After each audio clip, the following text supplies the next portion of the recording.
Good evening. This is Left, Right and Centre. I'm Nidhi Razdan. Tonight, Salman Khan is acquitted by the Bombay High Court in the hit-and-run case just months after he was found guilty by a lower court. As the judge says, the prosecution failed to prove the evidence. Has justice been denied to the man who died? Is this been a shoddy investigation both by the police and then by the prosecution? And tonight, from Chennai's disaster zone, we meet the heroes who battled all odds and saved the day. Uma Sudhi will be bringing you a special report in just about half an hour from now. But first, we just want to begin with news that's coming out of Mumbai at this hour. The 2611 accused David Headley has deposed before a Mumbai court via video conference this evening and has offered to turn approver if he is granted pardon by the Indian government for all the charges that have been framed against him in this case.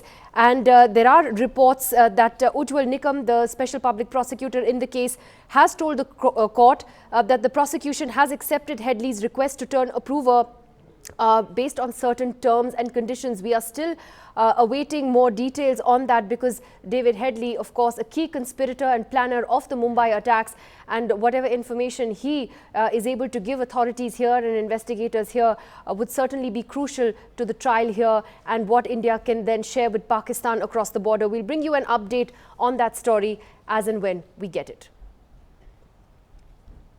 But the other big story also out of Mumbai today is Salman Khan, a free man, 13 years after his SUV veered off the road in Mumbai, killing Nurullah Mahboob Sharif and seriously injuring 4 others.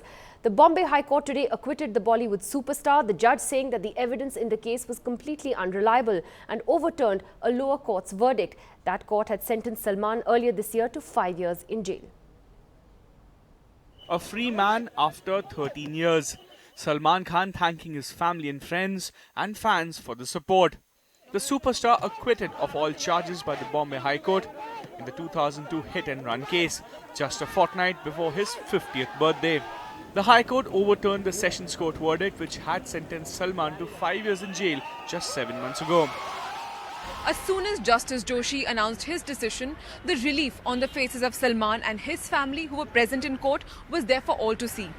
A relieved Salman Khan broke down in front of his family, hearing the verdict. After 13 years of journey that he has gone through, the court has held in his favor on all the issues that have been raised. So we are very glad with the outcome at the end of the day.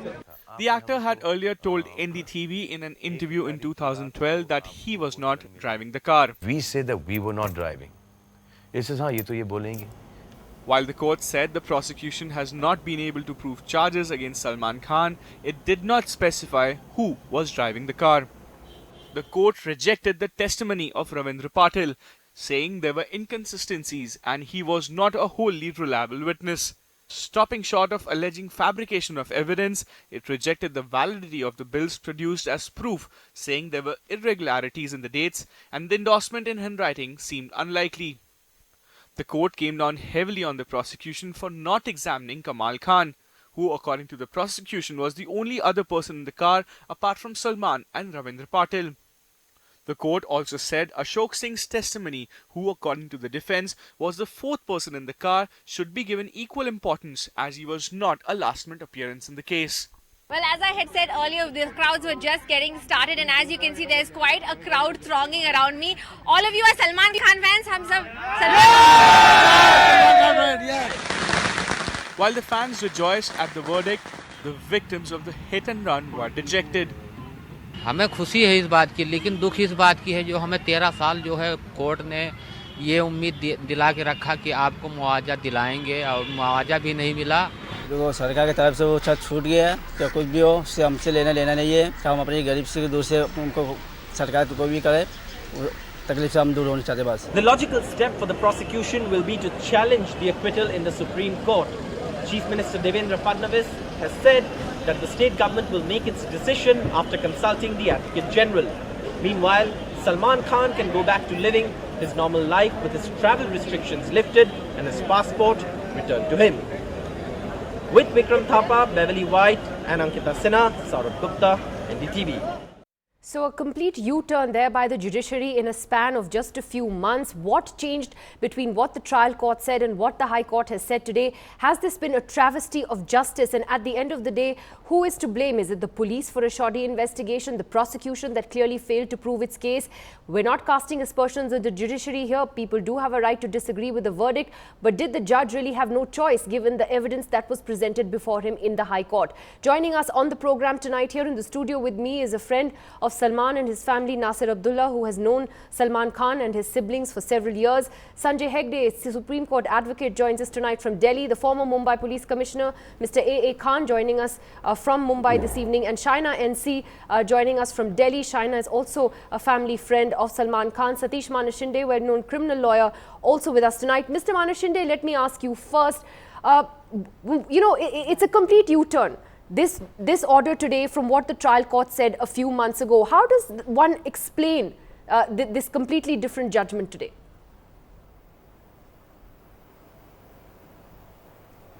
Well, first of all, one has to consider the 13 years that have elapsed. The case has taken twists and turns in the last 13 years, mainly because the prosecution, which had earlier charged him for 304A, was forced to change it to 304 Part 2 because of the public outcry in 2003. Thereafter, when the charges were framed, it went up to the Supreme Court and came back.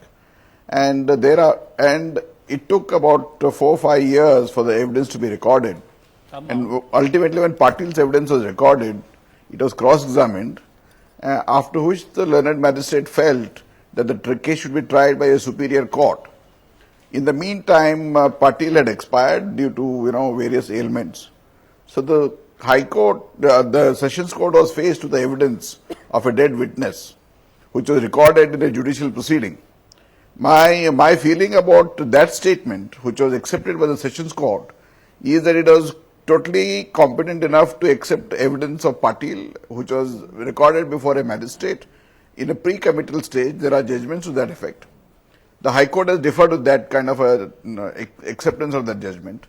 Also, the High Court has said that there are improvements made in the statement of Patil when he first recorded an FIR, and thereafter when the evidence came that Salman Khan was found to be positive for drinking and driving, the charges were framed under 304 Part 2 when there was an improvement in the statement. So be that as it may, the High Court rejecting statement of Patil in toto, according to me, is not acceptable, because if the first part was acceptable and second part was not acceptable, Salman could still be tried and punished for an offence of 304A. On what grounds the learned judge has totally let him off, I am not aware, but I can understand only one thing, that evidence could not have been discarded in toto because he is dead and because there are some improvements in his statement. Secondly, so you feel in a the sense blood that the test court report, was unfair. You're which saying was you believe that the court found to be positive Mr. for Manashinde, alcohol. because the court has said that Salman's bodyguard was not a wholly reliable witness, and what you said about the discrepancies, alleged discrepancies in his statement is what has been cited. Sanjay Hegde, is it that, can we blame the court if the case was mishandled from day one, whether it was by the police or by the prosecution? Because as the High Court points out, it, for instance, talks about the way the blood samples were handled. It asks why Kamal Khan, who was a passenger also in the car, was not questioned at all. Do you believe it was just badly handled from the beginning, Sanjay Hegde? Well, I do believe that it was badly handled, and I also believe that it probably was deliberately badly handled. You see, very often when there is a celebrity, there is a tendency to go easy on people. There is no doubt in my mind that the investigation was botched up. But despite the botching up, there was one witness who stood firm. Unfortunately, he was dead by the time that the matter finally came to a full trial. The question is the veracity of the witness. At this stage, how do you view him? And do you think that his testimony is acceptable evidence to convict? Because if you believe Ravindra Patil's testimony, then you have no choice but to convict. And the High Court today has discarded that evidence.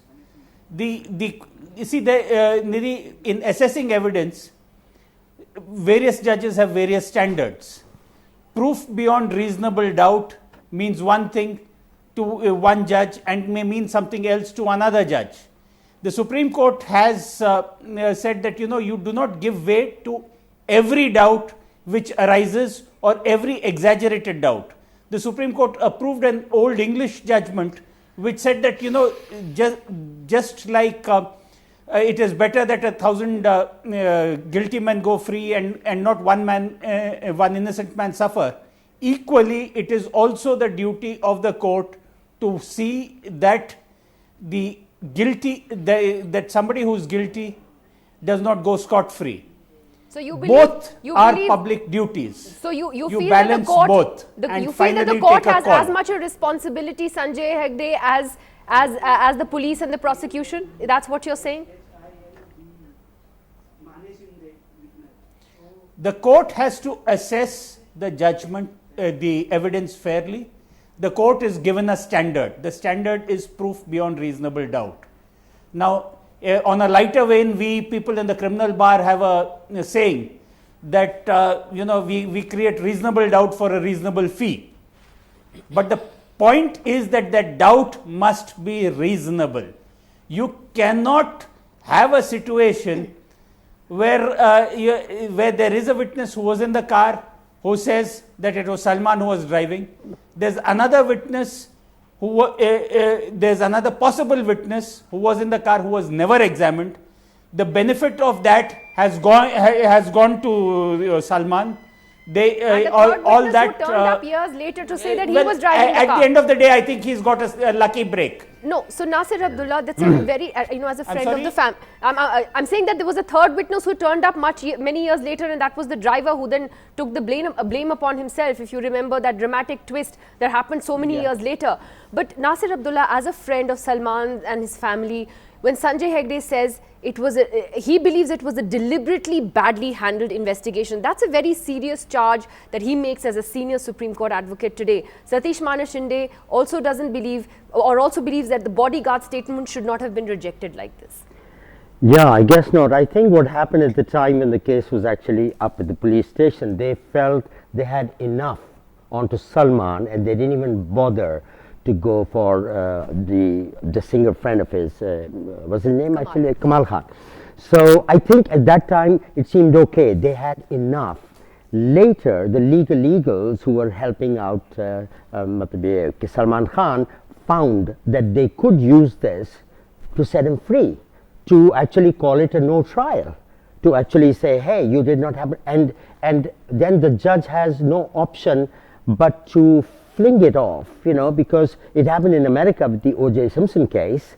They had everything going right for them. He was a suspect. He was running away. There were helicopters over his car. He got away because he had a battery of the best of the lawyers. And one of the investigating policemen messed up by trying to plant blood stains on the glove or something like that. So the trial went haywire and O.J. got off. And he was guilty. The glove. Everybody knows that. The glove didn't say it. Are you saying Salman is guilty and he's got away with it because he's got good lawyers? Whatever. Yeah, no. That was a murder case, which also was overturned. And the prosecution lost it. Right? Also Salman has these great lawyers who found what they could use, because with one witness out of the way, then they could actually question everything else all over again and ask the prosecution, why wasn't this and this actually dealt with? So they actually bore holes in the case for the prosecution, and he's a lucky man, as Mr. Hegde says, that he got lucky with all this actually turning into his advantage. You believe justice has been served? I guess not in the eyes of a few, but I'm very happy for him because he has got away. I would actually say that for anybody, be it Abhishek Bachchan or Akshay Kumar or anybody, because we must remember there was absolutely zero intention to hurt anybody. It was in a moment of super confidence that he had that, oh, he's fine, and it's unfortunate. And he's But somebody obviously died. Yes, I understand. So what do you do when a person has left the body? What do? He was willing to make amends at all times, obviously. He is not a mean man, he is not a cruel man, he's not a ruthless man. He would have done whatever, and he did. He offered to do whatever, obviously. If I were in his place, I would do whatever it takes to appease the family. But, that's one thing, Mr. Khan, let me get you in here. That's, I had gone to Mumbai to cover the trial court's verdict when it came earlier this year. And one of the things that struck me, particularly from the film fraternity, was how many people would turn around and tell me that he's such a nice guy. He's such a great guy, his heart is in the right place. Now, is that going to be reason enough, for us to turn around and say that justice has been served today? Because, hey, he's a nice guy, Mr. Khan. That's not enough. Very frankly, we are losing track of the fact. To cut to the chase, the appellate court has held that there's no evidence to prove that he was driving the car. There's no evidence to prove that he was drunk at the time of the accident. It has never been disputed that it was his car which caused the accident. It has never been disproved that a person died and others were injured. But the fact remains that they couldn't prove it. Now, the sole reason why the trial court had accepted the prosecution theory was based on the statement of Ravindra Patil. The appellate court has found discrepancies in Patil's evidence, and unfortunately Patil is not there where he could be cross-examined. There was no other corroboration to Patil's statement which worked in Salman's favor. So I would think there's no question of whether justice was done or not. The fact remains that there was no evidence to convict Salman Khan, and that's why he was acquitted. So you're saying that the court has done its job by going strictly according to what it was presented. At the end of the day, the court has gone by what it was presented in terms of evidence, which wasn't much. It was contradictory. Which is, actually, that's a fact. That's the job of the court, to weigh the evidence which is put before it and decide whether a person is guilty or not. These extraneous factors, whether Salman is a good guy or a bad guy, or whether the persons were injured or not, that's beside the point. The point is that Salman was asked to compensate the victims because his car was involved in the accident, not because he was driving the car. Because his car was involved in the accident, he has compensated them. Whether they have received the aid or not, the red tapeism of the government is not Salman's fault. The fact remains that there is no proof anywhere that he was driving the car or that he was drunk. Well, Shaina, you want to come in on this. How would you respond, Shaina, then to Sanjay Hegde very strongly saying he believes that this case was deliberately badly handled? Well, he's entitled to his opinion. Let me please at the outset say that our party and the BJP has absolutely no stand or position to take on this case. In my individual capacity, not in the capacity even as a friend of Salman, but almost as a Mumbaikar, I would like to raise only few fundamental points. One is that culpability cannot be decided by you or me or by a debate to suggest whether he was guilty, whether he was drunk, whether he was driving or not. It is based entirely on evidence and in a court of law. And Nidhi, you have to hand it to this judge that despite any kind of media trial, public perception, presumption that he is guilty or he is not, based on the facts of the case, 13 years down, you have a verdict which has been announced. Now, at the outset, let me say that the area of prime concern to even Salman's family or anyone is that of the victim. Nobody can compensate the life lost. That was an accident. It is conceded, and the kind of grief that is measured is beyond measure in the current capacity, because if one knows of this family, the day the Honorable Court said that deposit this 20 lakhs, it was deposited in 2002, unfortunately under a clause saying that unless the case is concluded, the recipient, the victim, would not get that money. If you hear the victim's statement even today, he says that he wants to move on in life and he wants to avail of this financial availability. And let me please tell you that anyone who knows Salman Khan or Salim Khan's family, you would realize that they're not going to end it just at what the court has said. They want to help this family move on because there is something called a conscience, there's something called karma. And I think that rather than us being judgmental about a verdict, let's hand it to the judiciary and believe that judicial experts are in a position to analyze cases, to weigh the pros and cons. If it was badly handled, if there are questions which people are raising vis-a-vis the prosecution, clearly there are other forums as well, like the Supreme Court, and at the same time there is the option also to suggest that there can be corrections which should have happened maybe through this 13 years, which have damaged Salman Khan's life as well. So just because of his celebrity status, let's not make him into a culprit. Let the courts decide, and the judiciary has done that. So let's uphold it. I think time and again we have seen cases. The amazing thing though, Shaina, is that, a man lost his life. A pavement dweller lost his life. Absolutely. And we are here debating whether Salman Khan suffered for the last 13 years after making crores from the films he made. No. Why can't we accept? Only saying I'm not here to say whether he's guilty or innocent. I'm here to ask whether this was just a botched up investigation, which it clearly appears to have been.